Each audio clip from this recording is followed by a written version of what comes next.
अमन थोड़ी पीछे करना। अभी अमन थोड़ी पीछे, दीपावली आने वाली है थोड़ी पीछे और दीपावली ऐसी दीपावली जो घर घर में प्रकाश कर दे, घर घर में अंधकार का नाश कर दे, ऐसी दीपावली आने वाली है जिसमें बहुत सारी चीजें ऐसी होती हैं जो हम सभी को करनी चाहिए।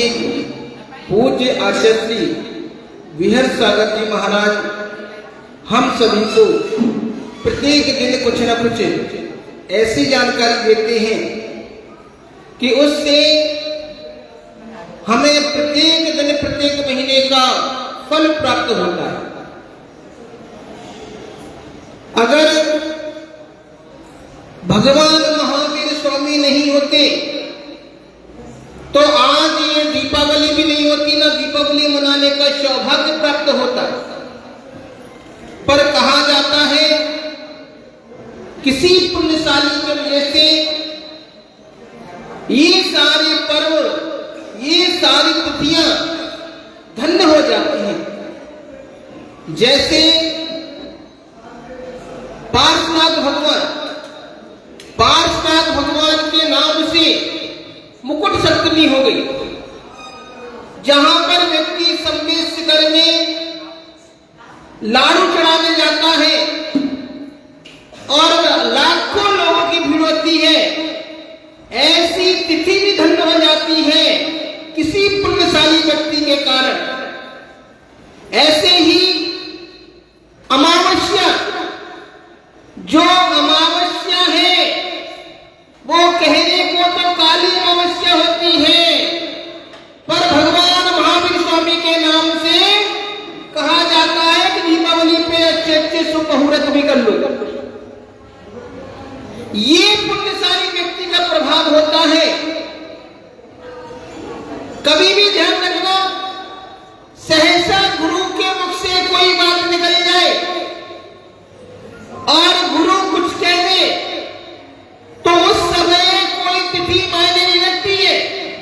अब तो गुरु की वाणी ही मायने रखती है। गुरु जो कह देते हैं वो मंत्र बन जाता है और इसका प्रभाव है।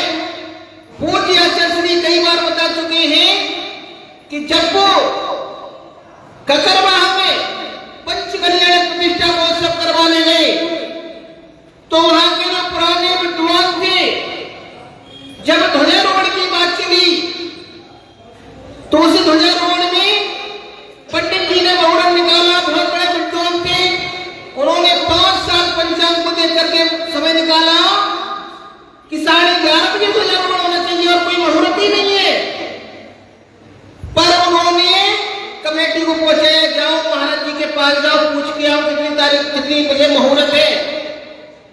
और पूज्य आचार्य श्री विहर सागर महाराज जी ने सहसा ही कह दिया कि 9:30 बजे ध्वजारोहण कर लेना।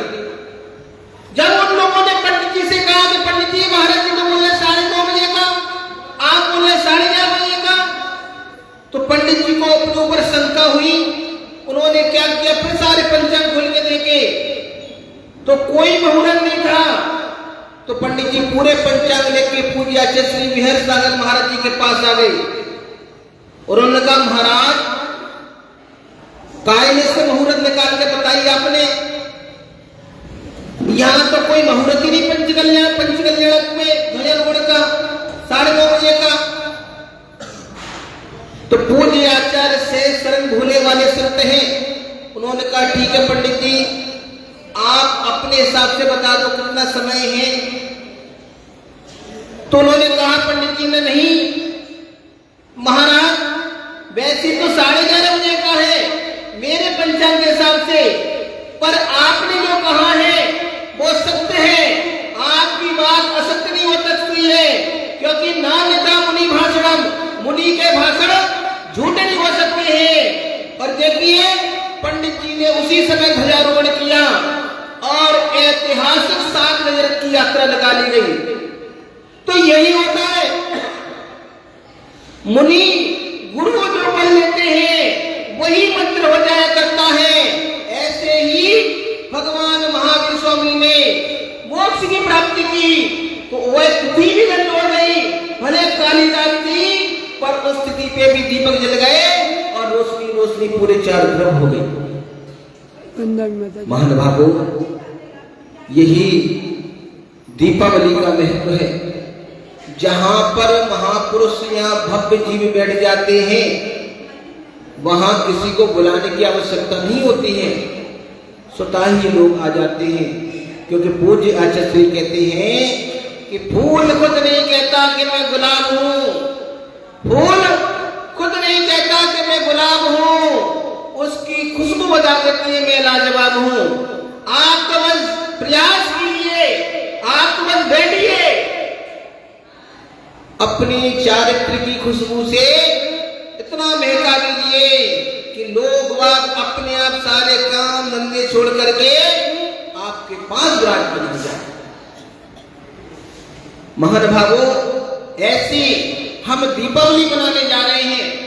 उस दीपावली पर बहुत सारी क्रियाएं हैं।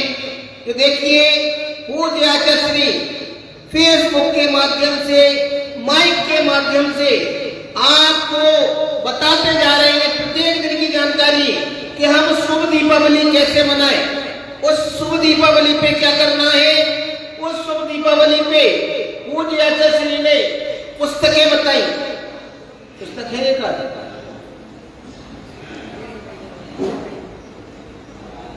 पुस्तक बताई है, ये नहीं, दीपावली शुभ दीपावली कि दीपावली कैसे मनाएं। और उन दीपावली के लिए पूज्य आचार्य श्री ने पुस्तकों के आधार से हमें बहुत सारी जानकारी दी कि सबसे पहले हमें क्या करना चाहिए। तो मैं बता रहा हूं आपको, घर में सबसे पहले हमें मंगलाष्टक पढ़ना चाहिए। क्योंकि जब हम कोई कार्य करते हैं तो मंगलाष्टक पढ़ते हैं, चाहे पंचकल्याणक हो, चाहे कोई विधान हो, चाहे कोई भी शुभ क्रिया हो, तो सबसे पहले मंगलाष्टक पढ़ते हैं। उस मंगलाष्टक में ऐसे ऐसे शब्द हैं, ऐसे ऐसे कार्य हैं जो हमारा कार्य पूरा मंगल ही मंगल कर देते हैं। देखिए, ये पूज्य आचार्य श्री ने पुस्तक छपाई है कि आओ हर्ष और विहर्ष के साथ दीपावली ऐसे मनाएं। तो सबसे पहले मंगलाष्टक पढ़ना है और उसके बाद मंगलाष्टक के बाद आपके पास आपकी दीवार होगी। दीवार पे ऐसे ये चित्र बनाए, देख रहे हो आप, स्वस्तिक वाला, ये अपनी दीवार पे बनाए। अगर हाथ से भी बना सकते हैं तो इसकी फोटो कॉपी करके बड़ा चिपका लें और यहाँ बीच में चांदी का सिक्का चिपकाएंगे भगवान महावीर स्वामी का। और फिर उसके बाद आगे की क्रिया करेंगे। फिर क्या हो गया, ये बना दिया, दीपक लगा दिए। दीपक कितने लगाए, या तो 16 कारण के नाम से 16 दीपक होना चाहिए या 64 वृद्धि के नाम से 64 दीपक होना चाहिए। और उसके बाद हम लोग क्या करते हैं, पूजन करते हैं। अब पूजन किसके करें, तो सबसे पहले भगवान महावीर स्वामी को मोक्ष की प्राप्ति हुई थी, तो मंगलाष्टक के बाद सबके बाद महावीराष्टक स्तोत्र पढ़ेंगे। और महावीराष्टक स्तोत्र के बाद हम लोग क्या करते हैं, गौतम गणधर स्वामी की पूजा करते हैं। क्योंकि वहीं पर जब गौतम स्वामी को केवल ज्ञान की प्राप्ति हुई थी, तो गौतम स्वामी की पूजा करेंगे। फिर उसके बाद गुरु पूजन करेंगे। आपके जीवन में जो गुरु हैं आपके, उनकी पूजन करेंगे। फिर उसके बाद पढ़ेंगे गणधर बलय स्तोत्र। गणधर बलय स्तोत्र पढ़ते हैं, उसमें रिद्धि सिद्धि बहुत सारी होती है। जो हमारे षटगंडागम में अगर कुछ आया है तो गणधर बलय स्तोत्र के मंत्र आए हुए हैं। एक एक बीजाक्षर में इतना पावर है, इतना पावर है कि वह बीजाक्षर हमारे जीवन को परिवर्तित कर सकता है। उसके बाद सरस्वती स्तोत्र। देखिए, पूज्य आचार्य श्री कहते हैं कि अगर हम सरस्वती स्तोत्र पढ़ते हैं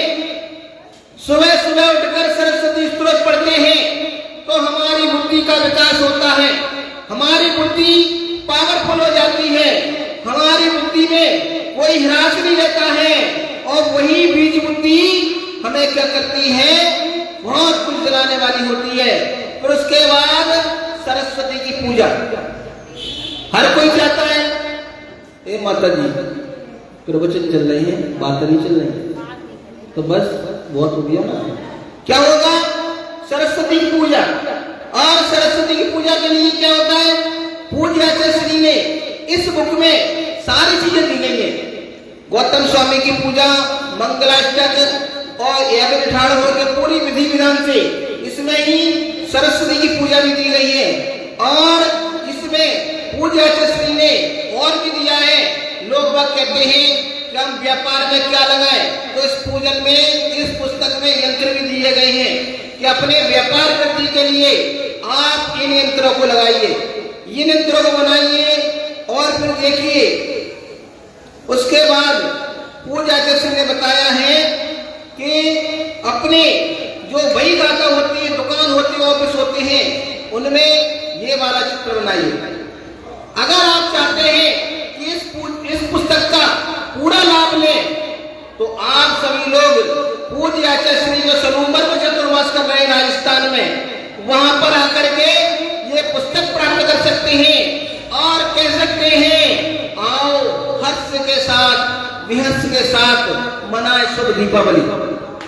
तो इसलिए अगर आप चाहते हैं कि आप भी हैप्पी दीपावली, शुभ दीपावली मनाएं, तो पूज्य आचार्य श्री ने जैसी जैसी विधि बताई है, जैसी जैसी प्रक्रिया बताई है, अगर आप उस प्रकार से दीपावली मनाते हैं, उस प्रकार से जो महाराज जी यंत्र बताए, मंत्र बताए, अगर हम उसी प्रकार से ये कार्य करते हैं, तो देखिए आप स्वयं कहेंगे, हमें कहने की आवश्यकता नहीं पड़ेगी।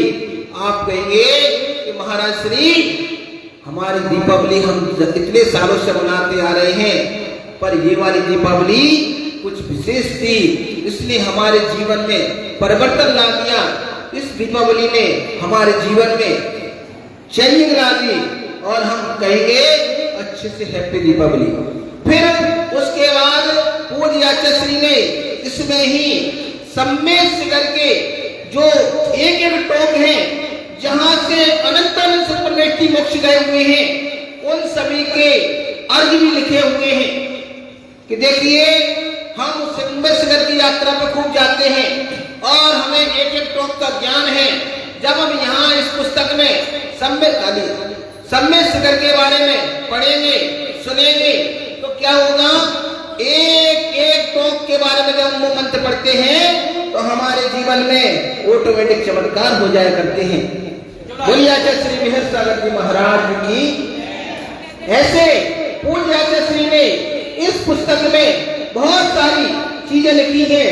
और आप अगर फिर भी मैं एक बार फिर बोल रहा हूं, अगर आप चाहते हैं हैप्पी दीपावली, शुभ दीपावली मनाना, तो सलूमर में आइए आचार्य विहर सागर के पास और एक पुस्तक अपने घर पर जरूर ले जाइए और कहेंगे महाराज श्री दीपावली हमारी इतनी शानदार बनी, इतनी बढ़िया बनी, आज तक नहीं बनी। तो ऐसे पूज्य आचार्य श्री हमें प्रत्येक दिन कुछ न कुछ बताते जा रहे हैं। हम सभी लोग उसको अंगीकार करेंगे। बोलिए आचार्य श्री विहर सागर जी महाराज की।